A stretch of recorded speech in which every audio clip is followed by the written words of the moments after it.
now, MPT is launching a new partnership with AARP Maryland. It is called Consumer Alert. And joining us this week to get things started are Karen Morgan, member of the Executive Council of AARP Maryland, and Angie Barnet, the president and CEO of the Better Business Bureau of Greater Maryland.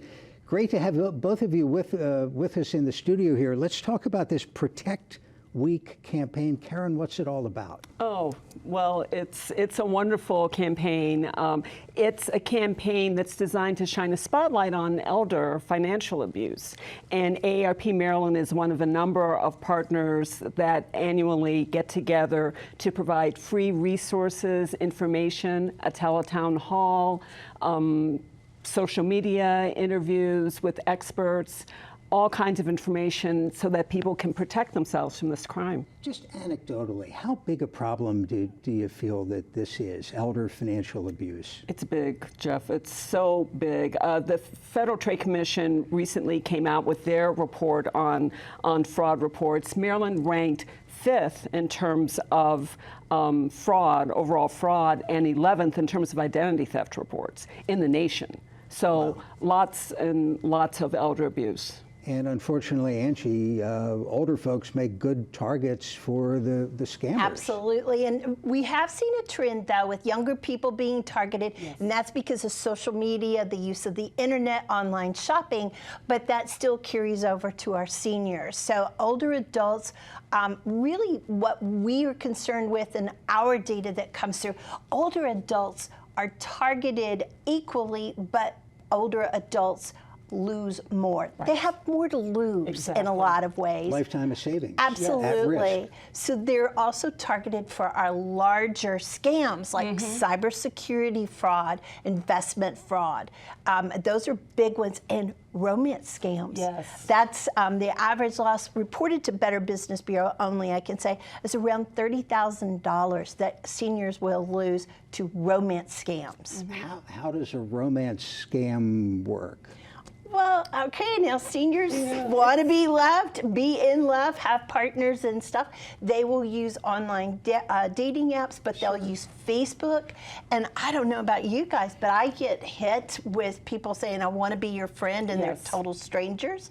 And so seniors will click on those, take the bait, engage in communications with an individual, and before you know it, the romance scam begins, and that is a sense of there's a problem.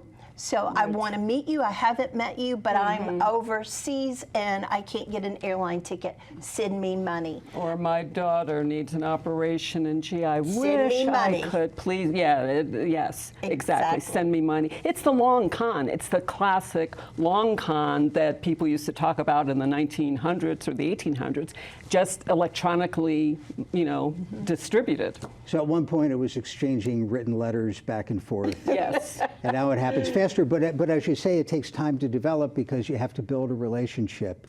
And maybe, and as that happens, does our vision get a little cloudier? Does our normal alerts that we all think we have a pretty good sniffer to tell when something isn't on the up and up. Right. Not when it comes to the heart. Not when it comes to the heart, and not these days because we do so much online. I mean, in the olden days, we could get a sense because if I meet you, and I get a sense that you're a good person. But you can't get that sense from a computer.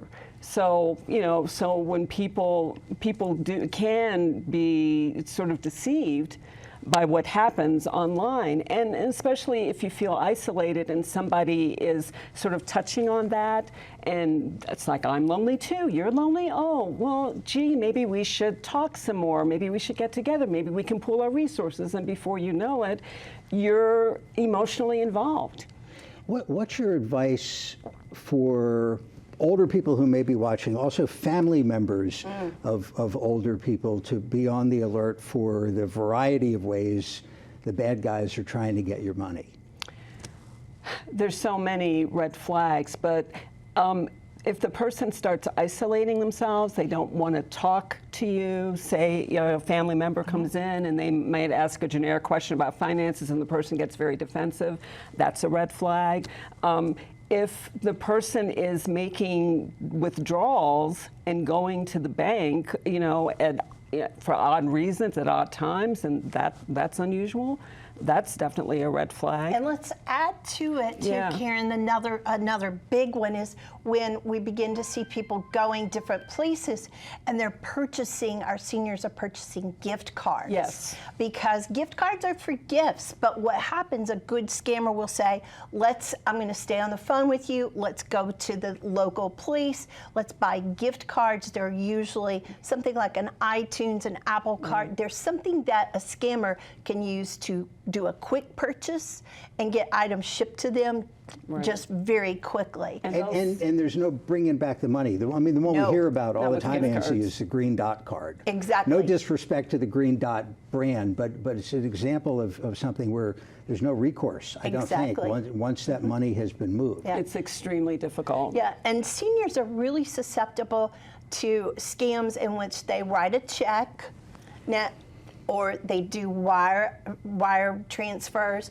or gift cards, much more so than just using a credit card. Those are the typical ways that seniors will actually engage with the scammer. So any scam that they can do that from, and let's go back to your romance. You create a sense of urgency, a sense of trust, a sense of, you've got to act now, and they will go and get gift cards. And so it's always a reminder, they're for gifts, not for... Right. Yeah. There's a scam that I think we've talked about before where the older person gets a phone call from somebody pretending to be, say, a grandson who says that I'm in trouble, I've been arrested, I need bail money immediately. And you wonder, how could somebody fall for that? Because the voice isn't going to sound the same. But now you start reading about artificial intelligence in these computer programs that can match a voice and place a phone call that sounds exactly like the grandchild. It's really scary stuff. And here's one point I want to make. I'll just say that from AARP standpoint, people aren't falling for scams. They're being deceived because the emotional connection that a scammer makes is used as a weapon. It's weaponized, and that's why people are caught in a vulnerable situation, and you hear that voice, you automatically panic, and so your ability to analyze what's really going on goes out the window. Your cognitive capacity declines as your emotional urgency ramps up. That's why these scammers can be successful, because they make this connection on something that's near and dear to you, and something that you feel like is a matter of life or death. You have to act right away, and so you don't think, you just act because you feel like that's what's at stake. How do we play defense?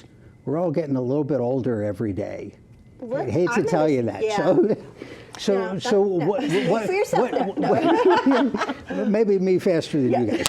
But what do you keep in the back of your mind, especially if you're an older American, to protect yourself? Well, I'm going to start with one aspect, and that is we all, every age, every individual, really needs to step back and stop providing so much information, particularly in social media and online.